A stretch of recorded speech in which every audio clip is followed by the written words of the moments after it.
제목을 한번 같이 읽겠습니다. 시작. 21일간의 다니엘 기도회. 매년 11월이 되면 저희 교회는 1일부터 21일까지 다니엘 기도회를 가집니다. 이 다니엘 기도회가 끝나면 여기저기에서 간증의 목소리가 제게까지 들립니다. 이 다니엘 기도회를 통해 작정하고 기도를 했는데 하나님이 기도에 응답해 주셨다. 이 다니엘 기도를 통해 믿음에 낙심한 우리 자녀들이 회복이 되었다.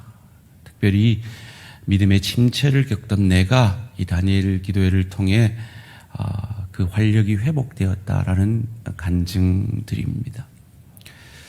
올해는 어떨까요?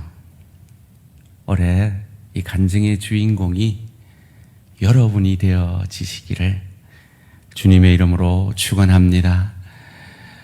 저와 여러분들은 다 고민거리가 있고 갈등이 있고 기도의 제목들이 있으실 겁니다. 특별히 여러분 지난 한 해 이제 2달밖에 남지 않은 이 2022년 여러분이 마음에 드십니까? 여러분의 지금의 영적 상태가 마음에 드십니까?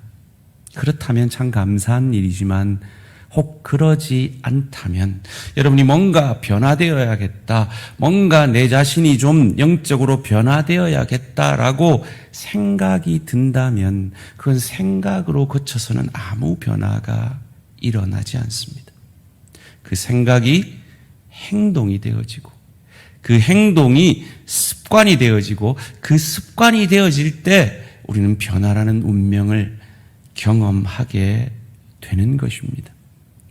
그 변화의 계기가 이 21일간의 다니엘 기도회가 되어질 수 있을 것입니다. 우리처럼 다니엘도 인생의 고민과 어려움을 안고 있습니다.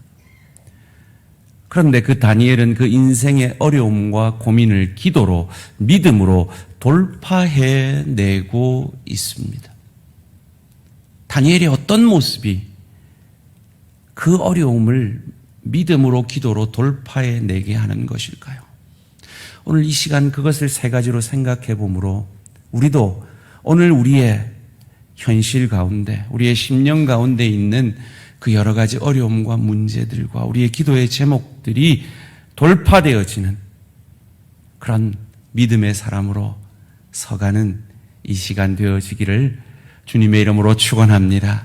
첫 번째로 다니엘이 인생의 위기를 극복한 이유는 그가 습관을 따라 기도한 기도의 사람이었기 때문입니다.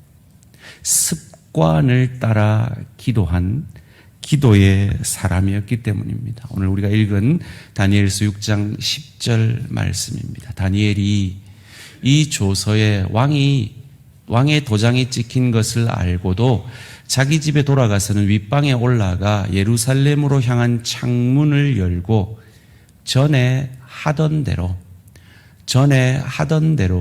하루 3번씩 무릎을 꿇고 기도하며 그의 하나님께 감사하였더라. 이 조서에 도대체 어떤 내용이 있었길래 다니엘은 지금 위기 가운데 있는 것일까요? 오늘 본문 7절에서 10절까지 말씀이 그것을 설명해 주고 있습니다.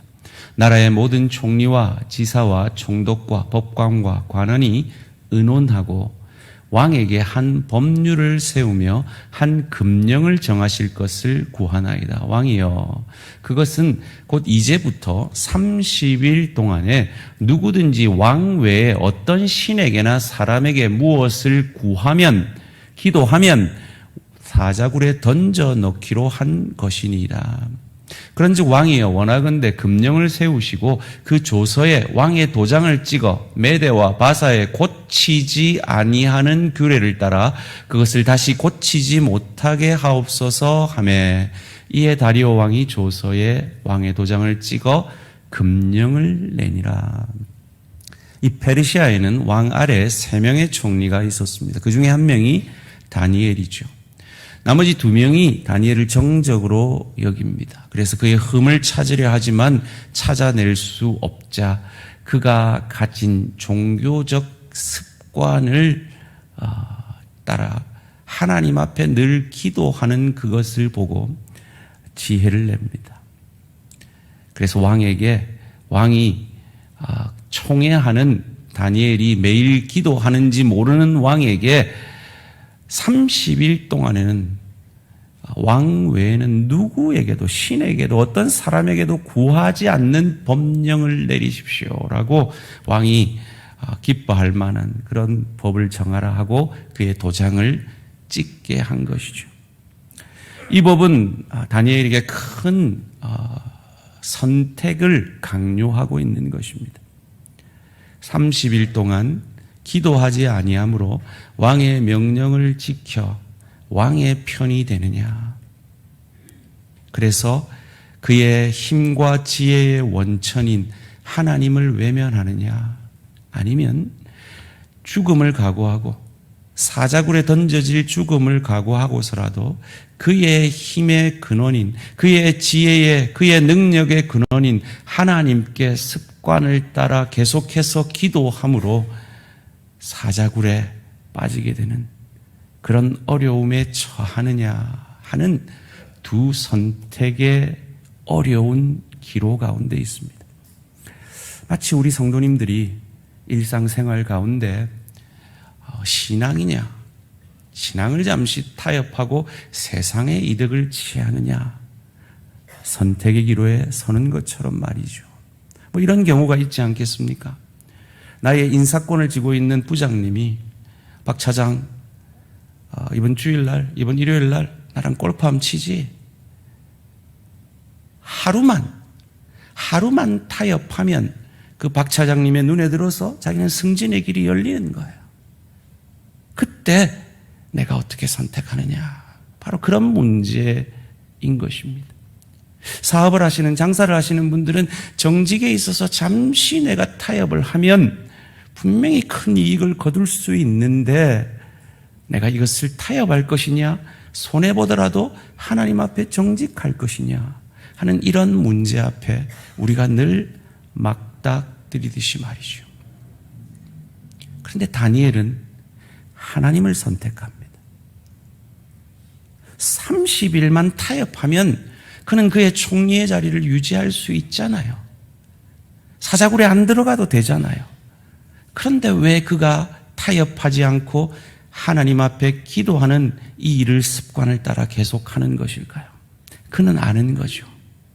한 번 타협하기 시작하면 2번 타협해야 되고 3번 타협해야 되고 4번 타협해야 되고 그러면서 그의 신앙이 무너져 갈 것을 그는 알고 있는 것입니다. 그리고 그의 총리가 된 그 능력과 그 지혜는 그 자신에게서 나온 것이 아니라 하나님 앞에 기도함으로 하나님으로부터 나온 것을 그는 알고 믿고 있는 것입니다. 사랑하는 성도님들, 우리가 인생의 위기가 닥치면 우리는 기도하다가도 그 인생의 문제를 인간적으로 해결해 보려고 하는 것이 우리 인생의 본성입니다. 해결이 되던가요? 안 되거든요. 잠깐 해결된 것 같지만 근본적으로 그것이 내게 더 큰 문제를 일으키는 것이 바로 그 인생의 문제에 우리가 타협할 때 일어나는 것입니다. 다니엘은 타협하지 않았습니다. 그 이유는 그가 기도를 평소에 습관으로 가지고 있었기 때문입니다. 다니엘 기도회가 21일간 있는 이유가 있더라고요. 21일간만 똑같은 일을 반복하면요, 인간의 뇌는 원래 없던 길이 생긴다고 합니다. 그것을 장형갑 교수라는 영남대 명예 교수가 이렇게 말을 하고 있더라고요. 미국의 의사 맥스웰 몰츠는 무엇이든 21일 동안만 계속하면 습관이 된다라는 21일의 법칙의 사실을 발견했다. 우리의 뇌는 충분히 반복해 회로, 시냅스가 형성되지 않는 일에 저항한다. 그러나 21일 동안 무언가를 반복하면 생각이 되뇌 피질에서 뇌간까지 전달되고, 즉 길이 열리고 각인되어 저항감이 없어진다. 21일은 두뇌 회로를 바꿔 새로운 뇌, 즉 뇌의 길을 만드는 데 걸리는 최소 시간이다. 과거에는 인간의 뇌는 유아기에 완성된다고 봤다 하지만 지금은 뇌가 죽는 순간까지 변화를 거듭한다는 게 정설이다. 다니엘이 위기가 닥쳤을 때 그 위기를 인간적으로, 정치적으로 해결하지 아니하고 하나님 앞에 그 위기를 맡길 수 있었던 이유는 그가 기도를 습관으로 하고 있었기 때문입니다. 예수님도 그랬잖아요. 예수님도 인생의 위기가 얼마나 많았습니까? 그런데 예수님이 그 위기를 이길 수 있고 죄를 이길 수 있었던 이유는 그가 습관을 따라 기도했기 때문입니다. 누가복음 22장 39절 40절 말씀 함께 읽습니다. 시작. 예수께서 나가사 습관을 따라 감난산에 가심에 제자들도 따라갔더니 그곳에 이르러 그들에게 이르시되 유혹에 빠지지 않게 기도하라 하시고. 이번 21일간의 다니엘 기도회가 여러분의 뇌에 하나님과 통하는 길이 열려지는 은혜와 축복의 시간 되시기를 주님의 이름으로 축원합니다. 두 번째로 다니엘이 인생의 위기 가운데 그것을 믿음으로 기도로 돌파할 수 있었던 이유는 그가 기도를 삶의 우선순위로 삼고 기도하는 기도의 사람이었기 때문입니다. 오늘 본문 6장 10절을 다시 한번 읽습니다. 다니엘이 이 조서에 왕의 도장이 찍힌 것을 알고도 자기 집에 돌아가서는 윗방에 올라가 예루살렘으로 향한 창문을 열고 전에 하던 대로 하루 3번씩 무릎을 꿇고 기도하며 그의 하나님께 감사하였더라. 아침 9시, 12시, 오후 3시 하루 3번씩 그 시간을 정하여 예루살렘을 향하여 기도했다는 겁니다. 여러분, 총리가 얼마나 바빴겠습니까? 총리의 역할을 하려면 여러 가지로 분주했을 겁니다. 그런데 이 하루 3번씩 기도하는 일을 하려면 그는 그가 했던 분주한 일들을 잠시 멈추고 기다리라 하고 기도하러 집으로 달려갔던 것입니다. 그의 공간이 얼마나 멀었는지는 모르지만 이것은 보통 일이 아닙니다. 그가 그 시간에 아침 9시에 정오에 오후 3시에 할 수 있는 중요한 일들보다 기도를 더 중요하게, 더 우선순위로 여기지 않고는 할 수 없었던 일입니다. 그런데 그는 그 기도의 시간을 그 어떤 일보다 우선순위로 여기고 기도함으로 그의 인생의 문제를 믿음으로, 기도로 돌파해 내었던 것입니다. 여러분의 우선순위는 어디에 있으십니까? 지난 한 해 여러분의 삶의 우선순위는 어디에 있으셨습니까? 많이 바쁘죠?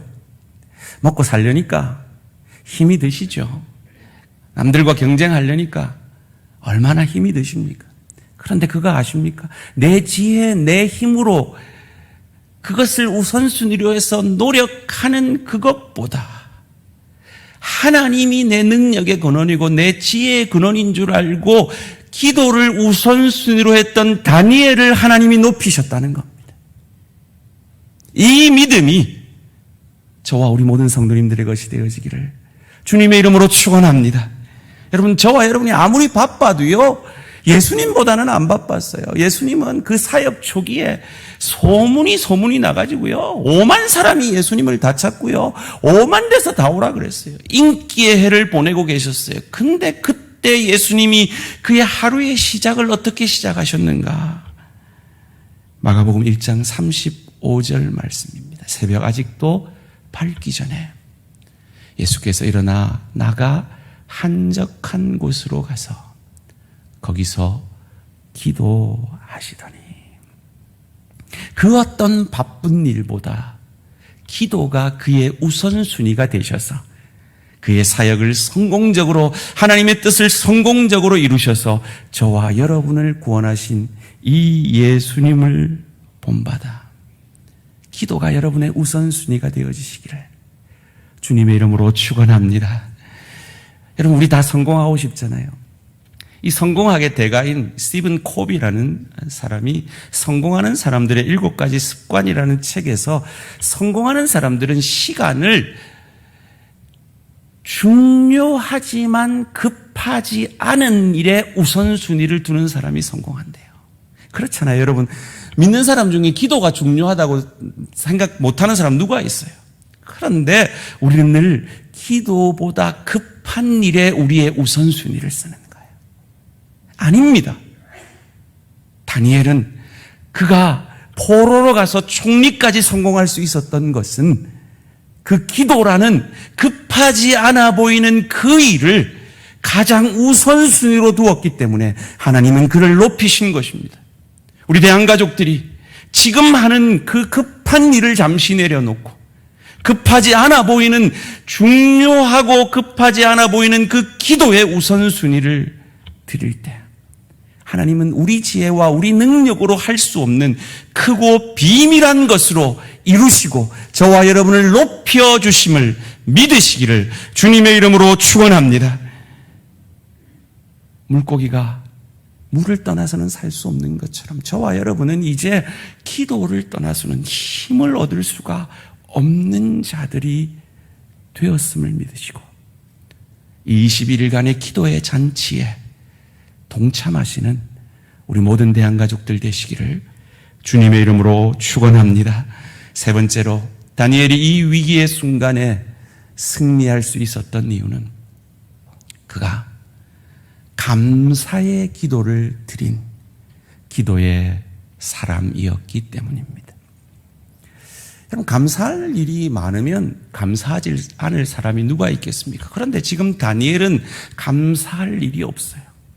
그가 가진 그 총리직이 위협받을 뿐만 아니라 사자굴에 던져질 생명의 위협을 느끼는 급박한 상황 속에 있습니다. 그런데 그가 어찌 감사할 수 있었을까요? 그의 감사의 제목이 조건이었다면, 사람이었다면, 변하는 환경이었다면 그는 결코 감사할 수 없었을 것입니다. 그러나 그의 감사의 제목이 하나님 자신이었기에 그는 지금 감사의 고백을 드리고 있는 것입니다. 어떻게 해요? 하루 3번씩 습관을 따라 그의 2층 방에 올라가서 예루살렘을 향하여 창문을 열고 무릎 꿇고 간절히 하나님 앞에 감사의 기도를 드리고 있는 겁니다. 누군가 그의 처지를 아는 사람이 그 모습을 보고 있다면 참 애처롭게 여겼을 겁니다. 왜요? 그가 예루살렘을 향해 기도하는 이유가 뭡니까? 그곳에 성전이 있었기 때문입니다. 그런데 다니엘은 더 이상 그 성전에 들어갈 수 없는 내시가 되어버렸습니다.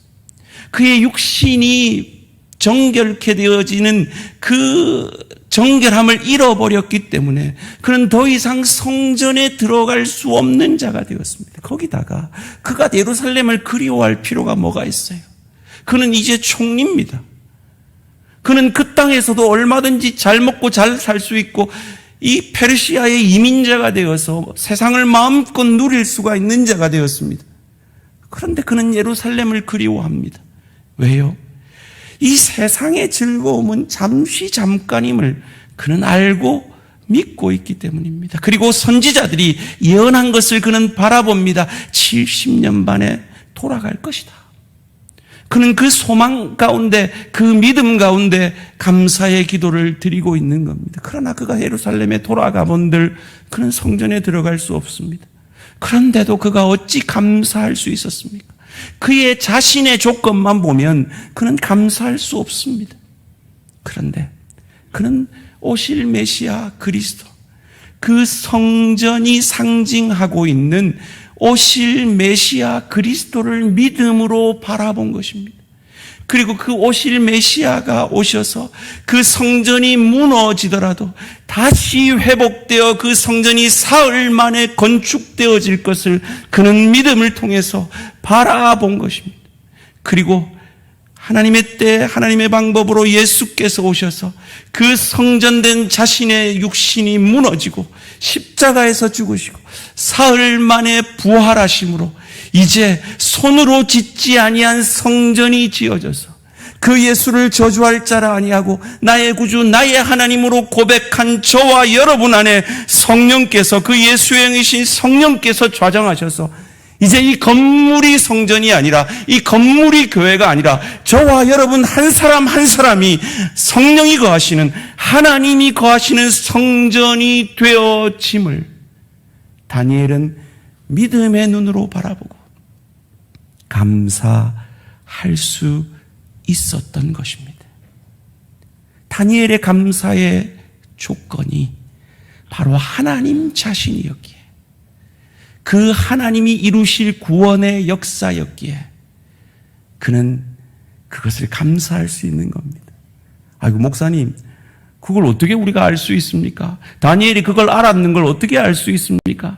다니엘은 하나님이 주신 지혜로 그 예언의 말씀, 메시아 예수에 대한 예언의 말씀을 이미 알고 있었습니다. 오늘 본문 전 다니엘 2장에서 제가 이전에도 보여드렸죠.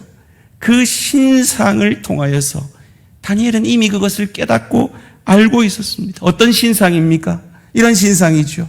머리는 금으로 된 바벨론을 상징합니다. 몸통은 은으로 된 지금 메데바다 왕국을 상징합니다. 이 배와 넓적다리는 동으로 된 헬라, 그리스를 상징하죠. 다리는 철로 된 로마 왕국을 상징합니다. 철과 진흙으로 된 열국을 상징하는 이 신상이 돌 하나에 무너집니다. 예수 그리스도가 상징하는 이 돌 하나에 무너집니다. 영원할 것 같은 그 세상 나라는 무너지지만 영원한 하나님 나라가 옴을 그는 믿음의 눈으로 바라볼 수 있는 자가 된 것입니다. 그래서 그 성전이 무너지더라도 이제 새로워진 성전, 그래서 그 성전에 하나님의 임재 아래 지성소로 들어가는 것을 막고 있는 그 장막이 위로부터 아래로 성전 대신 예수 그리스도께서 죽어질 때 찢어진 그 역사를 통하여 나같이 부족하고 연약한 자도, 성전에 들어갈 수 없는 흠이 없는 자도 성소에 들어갈 담력을, 그리스도 예수를 주로 고백하는 자가 얻게 됨을 다니엘은 믿음으로 바라보고, 변하는 환경이나 변하는 제국이 아니라 변하지 않는 하나님이 그의 감사의 죄목이 된 것입니다. 사랑하는 성도님들, 오늘 여러분이 어떤 어려움 가운데 있는지 저는 잘 알 수 없습니다만은 하나님은 아십니다. 그 어려움을 바라보면 누가 감사할 수 있겠습니까? 그 문제를 바라보면 누가 감사할 수 있겠습니까? 문제를 감사할 수는 없죠. 그런데 문제 너머에 역사하시는 변치 않는 하나님, 그리고 변치 않는 우리 안에 계셔서 돈을 사랑하지 말라, 그러면서 내가 과연 너희를 떠나지도 아니하고 버리지도 아니하리라 약속하신 그 주님의 변치 않는 사랑과 그 변치 않는 십자가 보혈, 그 십자가 보혈과 부활로 말미암아 나를 향한 그 온전한 사랑을 확증하여 주신 그 예수를 바라봄으로 여러분의 환경과 처지와 상관없는 그 감사의 고백을 만들어내시는 믿음의 사람들로 서가는 저와 우리 모든 성도님들 되시기를 주님의 이름으로 축원합니다. 그것이 어찌 가능합니까? 다니엘이 그것이 어찌 가능했습니까? 습관을 따라 기도가 우선순위가 되어질 때 그 믿음이 다니엘의 것이 되어진 것입니다. 21일간의 다니엘 기도에 여러분을 초청합니다. 매년 이렇게 초청을 하는데요. 많은 분들이 그냥 교회가 행사하는갑다. 내하고는 별 상관없다고 생각하시더라고요. 그런 분은 그 축복의 시간이 아무 의미 없이 그냥 흘러갑니다. 그런데 하나님, 내가 이 기간 안에 정말 기도를 습관으로 내 내에 하나님과 통하는 길을 한번 내보겠습니다. 기도에 우선순위를 두겠습니다. 내가 아무리 바빠도 아무리 피곤해도 이 21일간에는 8시부터 10시까지 하나님 만나는 시간으로 정하고 주님 앞에 내 기도의 제목, 아직 응답받지 못한 내 기도의 제목 간절히 붙들고 기도하겠습니다. 그렇게 기도하신 분들은 기도의 간증이 있더라고요. 응답의 간증이 있더라고요. 자녀가 회복되는 간증이 있더라고요. 놀래라. 이 뚜껑이 열리는 것처럼 이 뚜껑 닫히면 이게 하나님이 부어주실래도 안 되잖아요. 뚜껑이 열려야 돼요. 열려야지. 나오셔야 돼요.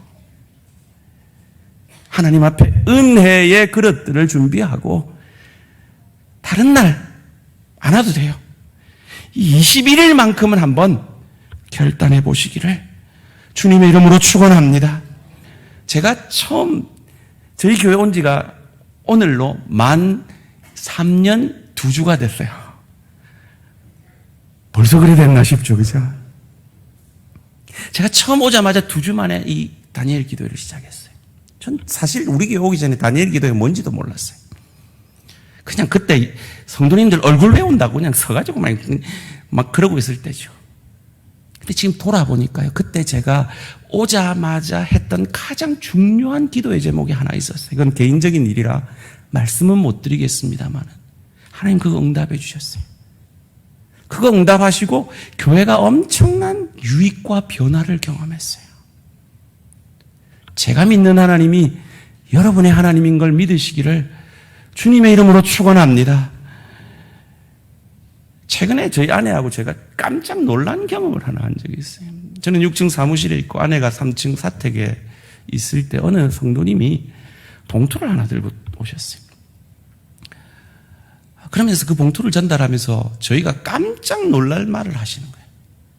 목사님, 이 봉투는 목사님 사모님을 위한 게 아닙니다. 이 봉투는 둘째 따님 운동화 사라고 주는 겁니다. 라고 주시는 거예요.